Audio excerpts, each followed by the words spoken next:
Hola, en este vídeo vamos a aprender a analizar y diseñar puertas CMOS, es decir, aquellas que están basadas en parejas de transistores NMOS y PMOS. Lo primero que vamos a ver va a ser el modelo ideal de comportamiento de un transistor. Aquí podemos ver el símbolo en la notación clásica, en la cual tenemos representado el sustrato. Entonces, en el PMOS la S está arriba, la D abajo y la G a la izquierda, y en el NMOS la D está arriba y la S está abajo. El sustrato del NMOS debe estar conectado a masa y el sustrato del PMOS debe estar conectado a VDD.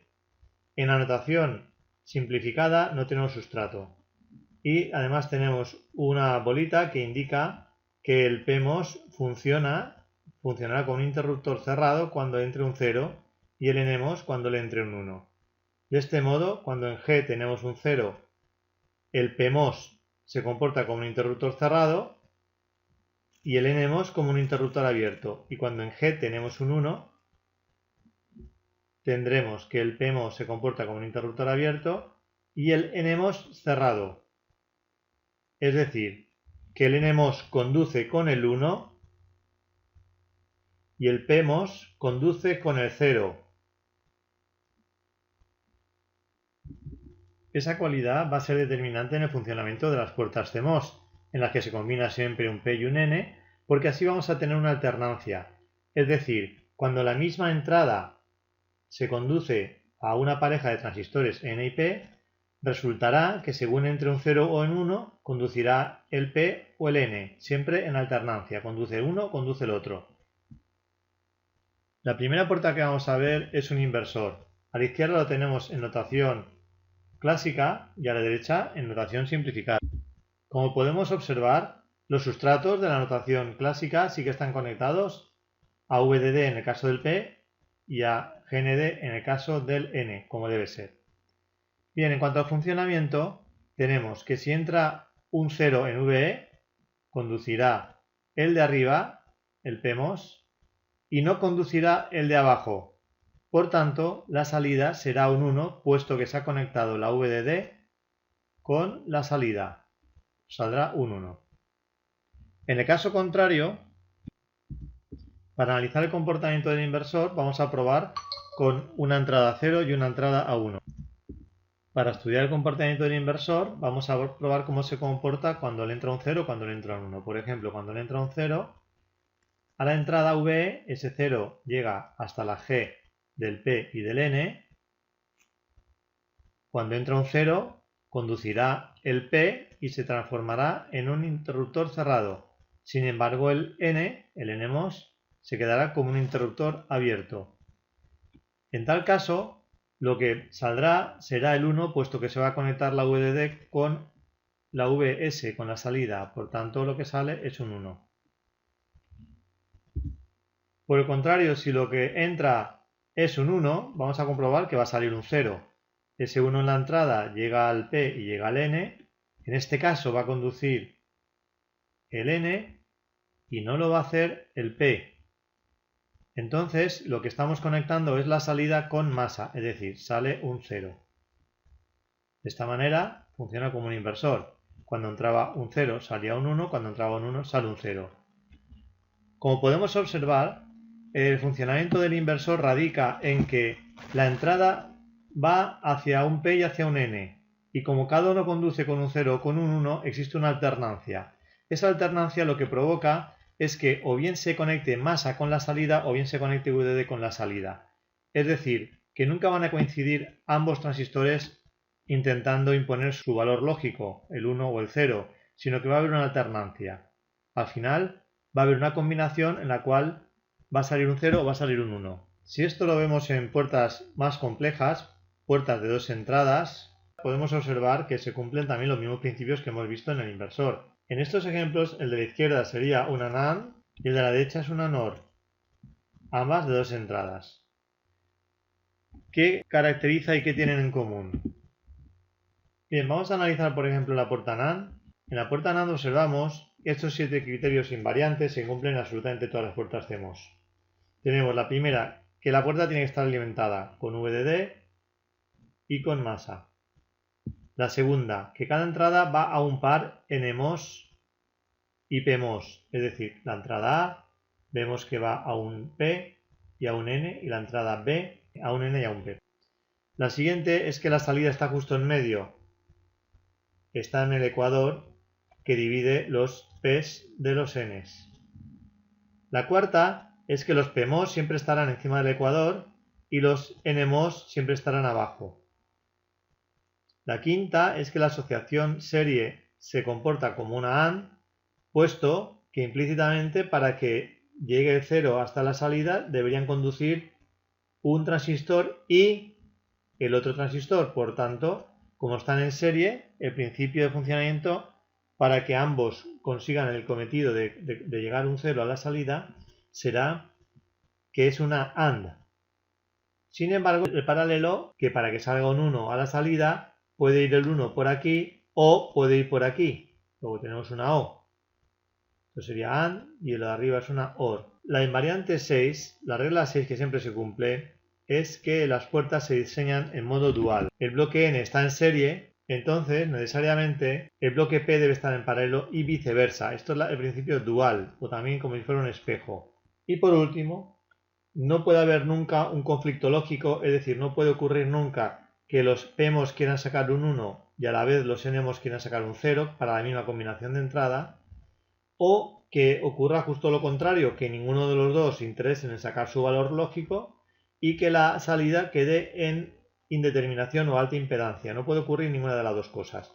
Entonces, si cumplimos todos estos criterios de diseño de una puerta, nunca ocurrirá eso, sino que se van a repartir inteligentemente todas las combinaciones. En este caso tenemos dos entradas, elevado a 2, 4 combinaciones de entrada, se van a repartir inteligentemente para al final sacar un 0 o un 1, pero nunca habrá ni conflicto lógico ni saldrá una Z. En el caso de una NAND sabemos que la salida será solamente 0 cuando hayan dos unos y en cualquier otro caso sale un 1.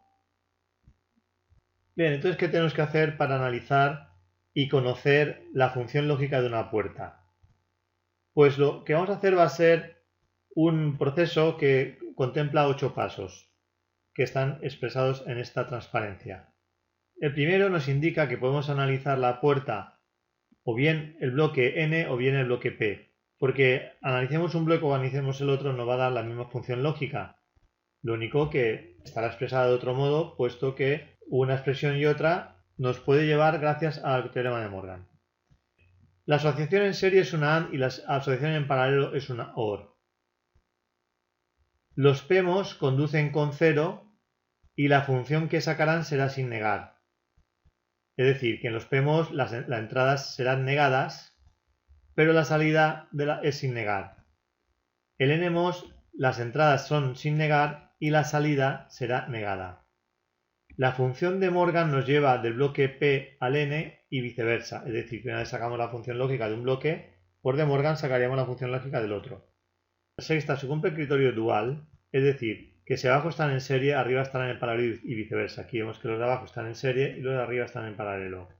Además, tenemos que tener una consideración que no se cumple en esta puerta, pero puede ocurrir, y es que exista un inversor en la salida, como vamos a ver en otra transparencia posterior. Y también podríamos tener algún inversor en alguna entrada. Bien, vistas estas 8 consideraciones, para analizar esta puerta será tan sencillo como decir, voy a analizarlo por ejemplo por pMOS. Si lo analizo por pMOS, lo que tengo que hacer es decir, vamos a ver, tengo la entrada A y la entrada B. Están en paralelo, por tanto, como son pMOS, las entradas van negadas. Y como están en paralelo es un más. O sea que la función lógica es esta. A negado más B negado. Esto no es una NAND, pero si aplicamos de Morgan, se convertirá en una NAND. Bien, esto si analizamos el bloque pMOS. Si analizamos el bloque nMOS, observamos que A y B están en serie. Bien, como A y B están en serie, además como son nMOS, no están negadas las entradas, por tanto pongo A por B, pero sí que está negada la salida. Luego tengo que negar toda la función. De modo que analizando el bloque nMOS alcanzamos esto y analizamos el bloque pMOS alcanzamos esto, que al fin de cuentas, gracias a De Morgan, es exactamente la misma función lógica. De este modo, si volvemos a la transparencia anterior, podríamos analizar la puerta NOR de forma muy sencilla. Por ejemplo, analizando el bloque N, sería entrada A y entrada B en paralelo, sin negar las entradas y negando la salida. A más B, sin negar las entradas y negando la salida. Esto sería analizando el bloque N, o sea que es una NOR.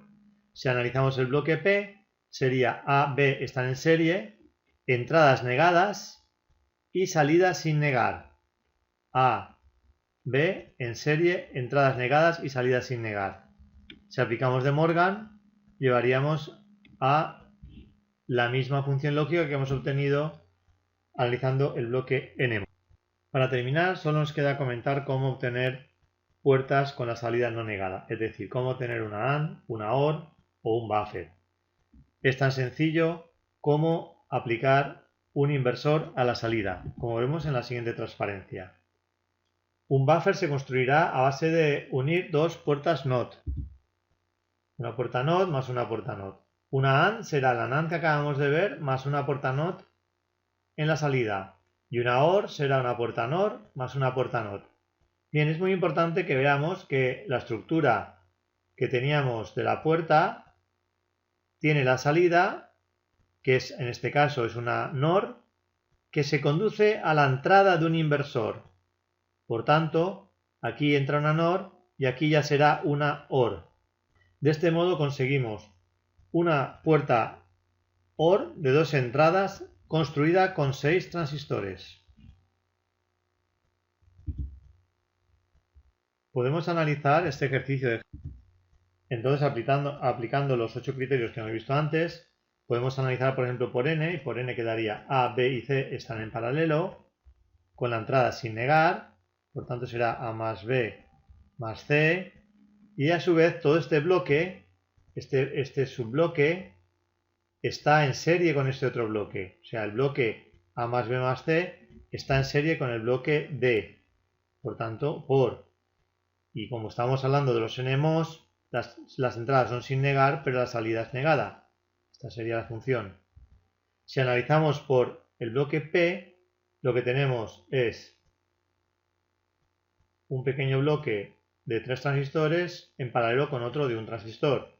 El bloque de 3 transistores están en serie A, B, C, por tanto será A negado por B negado por C negado, puesto que están en serie y puesto que son PMOS, las entradas son negadas porque conducen con el 0, y todo ello estará en paralelo, es decir, más, con la otra entrada, con D negado, y obtendré esta función lógica que aplicando De Morgan se convertiría en la que hemos obtenido analizando el bloque N. Como podemos comprobar, en esta puerta se cumplen todos los criterios que hemos visto, los 7 criterios que hemos visto en la transparencia anterior. Y por supuesto, uno que es muy interesante es ver el sistema dual, es decir, cómo A, B y C aquí estaban en paralelo, arriba pasan a estar en serie, y cómo A, B y C están en serie con D, arriba pasa a estar en paralelo con D. Esa estructura dual es muy importante para que haya una alternancia, para que aquí que tenemos 4 entradas, por tanto 16 combinaciones de entrada, al final se repartan las combinaciones de entrada entre los P's y los N's, de modo que en algunas combinaciones los P's consiguen sacar un 1 y en otras combinaciones los N's consiguen sacar un 0. Porque el cometido de los P's es sacar unos, solo saben sacar unos, y el de los N es sacar ceros, solo saben sacar ceros.